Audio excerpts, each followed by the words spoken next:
Bismillahirrahmanirrahim. Lecture number 13. In this lecture we will discuss a new topic, generating function. The generating function for the sequence a0, a1 up to ak and so on. For this infinite sequence of real numbers is the infinite series. The generating function for this infinite sequence is the infinite series denoted as g of x is equal to a naught a1x g a naught plus a1x plus and so on up to ak x power k and so on. This can be written as summation ak xk k varies from 0 to infinity. एक infinite sequence है a1 a0 a1 up to ak and so on.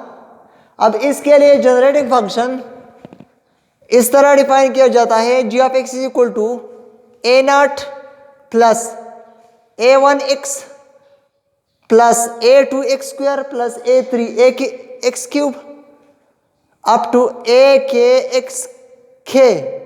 So this is equal to summation k varies from 0 to infinity ak xk. ये generating function define किया जाता है for the sequence infinite sequence.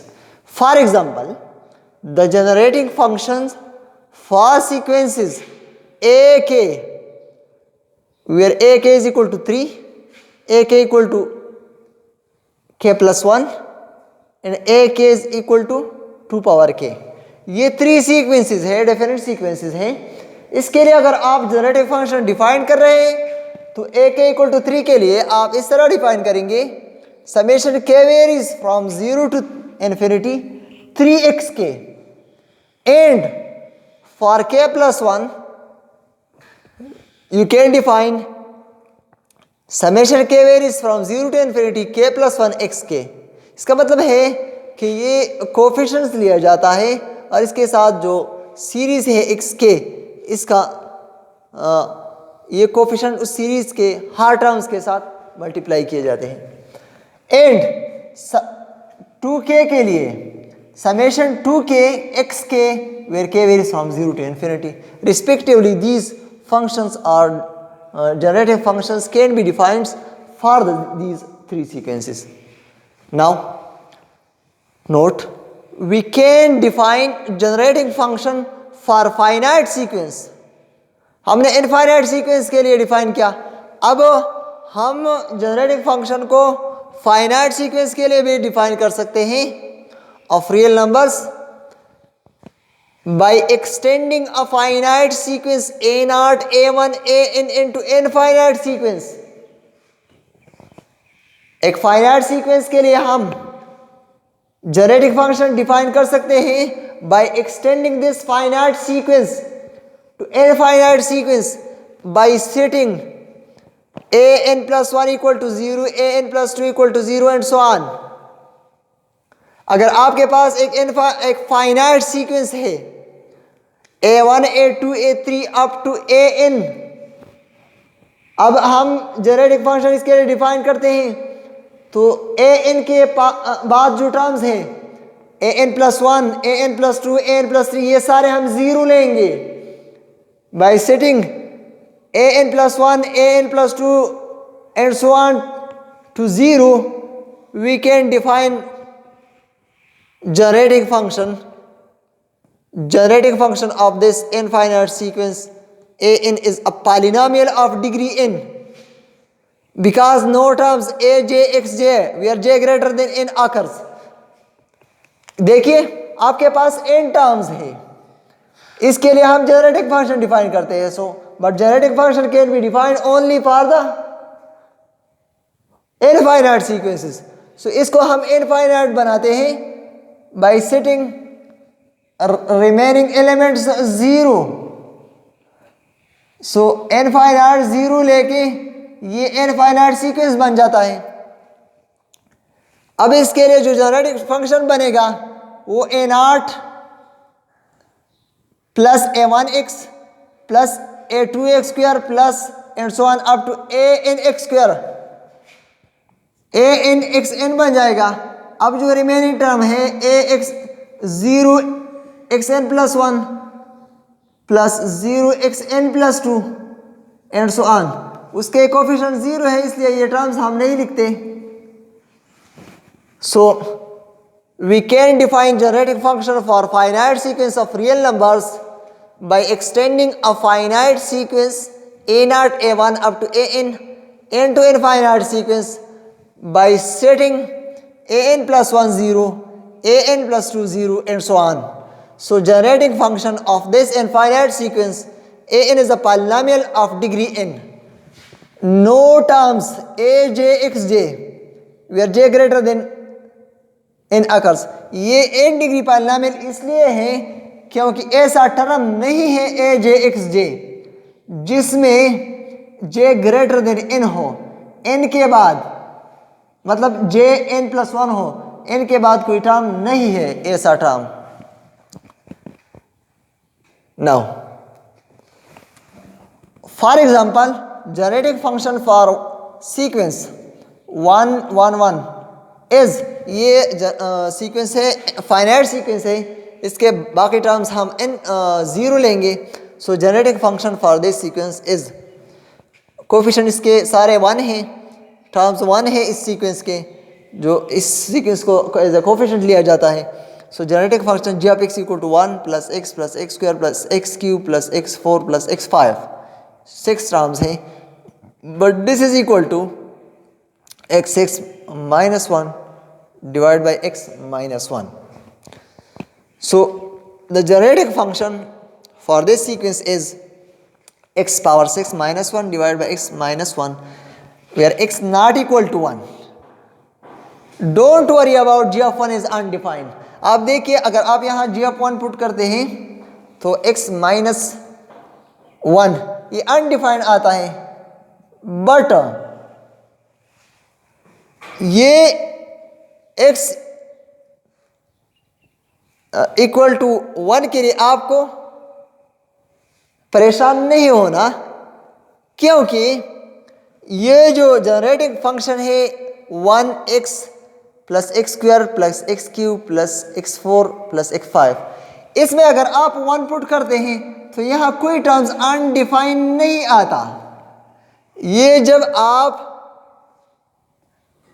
इस series से आप इस compact form बनाते हैं तो ये x नॉट इक्वल टू 1 यहाँ इसके लिए है कि डिनोमिनेटर में यहाँ x 1 नहीं होना चाहिए, इसके लिए नहीं है. यहाँ आप g(1) अगर पुट करते हैं तो यहाँ कोई टर्म्स अनडिफाइंड नहीं आता. So don't worry about g(1) is undefined. Now generating function of the sequence a square a cube is a, for this sequence the generating term is 1 ax a square x square a cube x cube and so on. But this is equal to 1 divided by 1 minus ax, where ax absolute is less than 1 or x absolute is less than 1 over a, where a not equal to 0. Simple है generating function, इस पर कोई difficulty नहीं है. Now एक theorem है, late इस theorem से ये जाहिर हो रहा है कि हम दो जनरेटिंग फंक्शंस को ऐड भी कर सकते हैं, मल्टीप्लाई भी कर सकते हैं. Let of x equal to summation k varies from 0 to infinity a k x k and g of x equal to summation k varies from 0 to infinity b k x k, then f of x plus g of x can be written as summation k varies from 0 to infinity a k plus b k. ये terms a k और b k को हम एक ही summation में लिख सकते हैं and x k, and product of these two generating functions, this is equal to f of x dot g of x, which is equal to summation k varies from 0 to infinity and summation j is from 0 to k aj b k minus j x k. अब देखिए एक example है, इससे ये theorem clear हो जाएगा। Example है, let f of x equal to 1 - x square. Find a0, a1, a2 and so on in f of x equal to summation a k x k where k varies from 0 to infinity. f of x ये define किया गया है। हम इस generating function के coefficient find करते हैं as 1 divide by 1 - x square. This generating functions contains the terms 1 plus x square plus x cube and so on.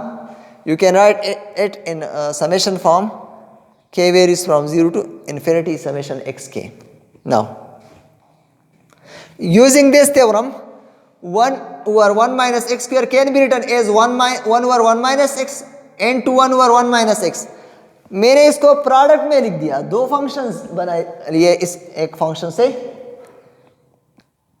सो अब इस second part of the theorem को यूज करते हुए हम इसको समेशन के वेरीज फ्रॉम 0 टू इन्फिनिटी लिखते हैं and summation j varies from k a j. So a j यहां 1 है एंड एक्स के। नाउ इस थ्योरम को यूज किया, अब हम ये terms summation 1 where j varies from 0 to k, देखिए हम यहां से जे 0 से k तक ये समेशन 1 फाइंड करते हैं तो इससे k + 1 आएगा, क्योंकि जे 0 से k तक कितने टर्म्स हैं, k + 1 टर्म्स हैं। सो ये k + 1 आया और summation k varies from 0 to infinity. So summation k varies from 0 to infinity k + 1 x k।